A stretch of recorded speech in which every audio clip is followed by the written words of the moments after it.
নমস্কার, good morning সবাইকে। আগামীকাল 4 তারিখ এক্সিস ব্যাংকে একটা বড় ইন্টারভিউ অর্গানাইজ করা হয়েছে। সময় সকাল 11টা থেকে 2টো পর্যন্ত। এখানে ফ্রেশার যারা আছো, মাইক্রো ফিন্যান্সে প্রথমবার কাজ করতে চাও, তারা ঢুকতে পারো। তাদের স্যালারি 14,000 টাকা। আর যারা এক্সপিরিয়েন্স স্টাফ আছো, তারা 10% to 20% হাইক নিয়ে ঢুকতে পারো।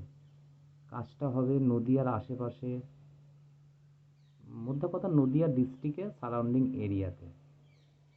আবারও বলছি, ফ্রেশারদের জন্য স্যালারি 10,000 টাকা। এক্সপিরিয়েন্স যারা আছো তাদের 10% to 20% হাইক হবে। যোগাযোগ করার জন্য আমি একটা নাম্বার বলছি, নোট করে নাও: 8240 8240 675 672। আবার বলছি, 8240 675 672।